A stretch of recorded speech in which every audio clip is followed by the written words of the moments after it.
Hello, everybody. Welcome to Eating Peace this week. A fantastic group has just gotten underway with the Eating Peace process. It's like an immersion group, and we're only in the foundations module. So if you want to join, I just want to share that with everyone right now. You still can. The module number 1 begins on May 15th, probably May 11th, actually. We're just recording that and getting that up right away. But I had a fantastic question. I love working live and with people so much because we get questions that are really beautiful, visceral, on point, right away with this tricky thing called eating that seems to have become emotionally difficult and such a problem. And she asked the simple question, how do you stop in the middle of a binge? And I have a couple of things that may work. First of all, powerful to notice that you do not have to do what your mind is telling you to do. Like, we don't actually do everything we think. We have images that flash across the mind constantly about all kinds of things in life, and we don't follow all of them. We might think about them, but you don't actually do all of it. So even right now, if you said your own name on the inside of your head, just say your own name on the inside of your head. You can hear it, right? It's a formulation of words. That word, that's your name, and the sound, except for there is no sound on the outside here, but there's a thought and a pattern that we're calling my name, made up of letters, spells, which are spelled into my name. That's the way I've been called. But I don't have to necessarily say, yes, do you have something to tell me?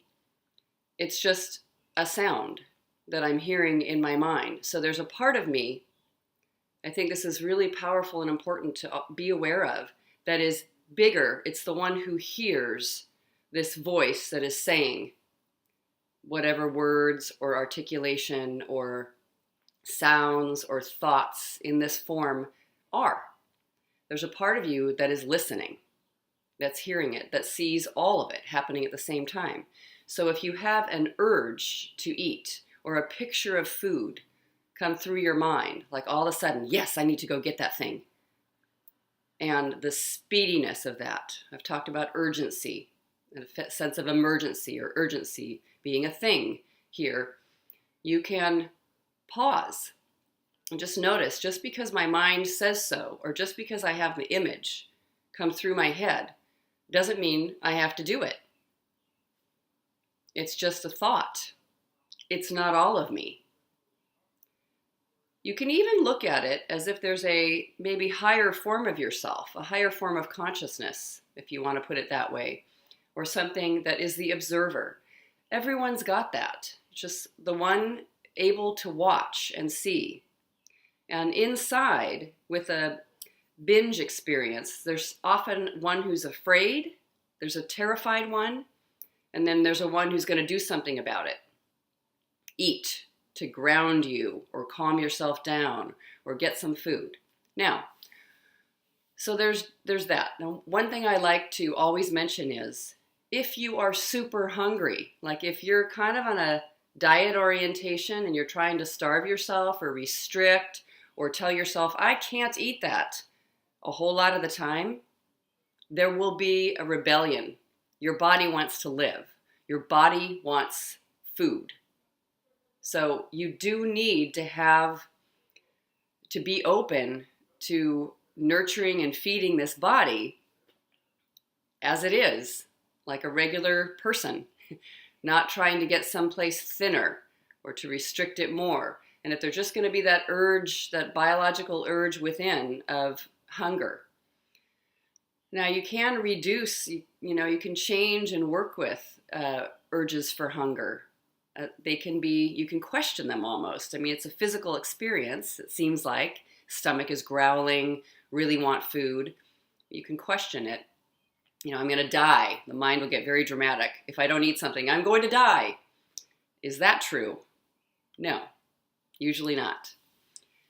But I have to eat it. I have to eat it. That's the feeling of a binge. I have to. And it's a race and a run. I will not feel comfortable until I just go ahead and eat something. I have this idea and I won't feel comfortable until I start eating.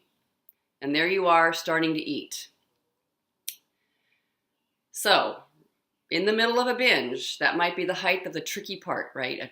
It's hard because the wave is rising up and it's going to crash. There is still the observer present. You aren't completely gone. It feels like you're in a trance, but you're there. You are there. So let's call on that one that's observing, saying with compassion, what's going on, sweetheart? Hi, honey. How are you? What's happening? Are you scared? You can settle yourself down. I learned a wonderful thing long ago from Dr. David Hawkins, who's no longer with us on planet Earth, but he was a lecturer and author and spiritual teacher and psychiatrist and psychologist. Doesn't matter. But he had a wonderful thing to say about like a compulsion and around eating, that he recognized it within himself. And he would tell himself to lie down. If he ever thought, I'm hungry, he would pause for 5 minutes to see if it was true. I'm hungry. And he would literally lie down. You can do this figuratively inside your own body and mind and wherever you are. You're standing somewhere with other people. You're at work. You have the thought, I'm hungry. And let's just have that pace or that speed or that impulse. Let's question it. Let's question it. Instead of off to the races. Oh, if I'm hungry, I get food. If I'm thirsty, I get water. There's a much slower pace. We even notice it. If I need to go to the bathroom, we can usually hold it for a while, right? It's kind of amazing how the body works. There's a pause. Nothing's an emergency most of the time. Not with this compulsive experience, but something emotionally thinks that it's an emergency. So that's why binge. It has a very speedy emergency kind of a feel. And there's lots of holding back sometimes before that dam bursts open. So when you first ever have the idea, that's a great time to catch it. It's just looking and wondering, thought I'm hungry, I want to go get that food. Ask yourself what's going on. If you can possibly write, even if it feels like you're writing on a piece of paper, I can't stand this, I can't wait, I don't want to. If you can write, sometimes there'll be this beautiful opening where you get interested in your own conversation. You're writing and you can keep writing. Surprise. Even if you just wrote for 5 minutes, 5 minutes. Said, when I'm in the middle of a binge, I'm going to see if I can stop, lie down. Treat yourself like a really sweet dog, like lie down. If the dog was jumping and you were training the dog, or the dog had the capacity to listen and be trained, lie down. And something in you can do that. It can do that. You need to be willing to do it.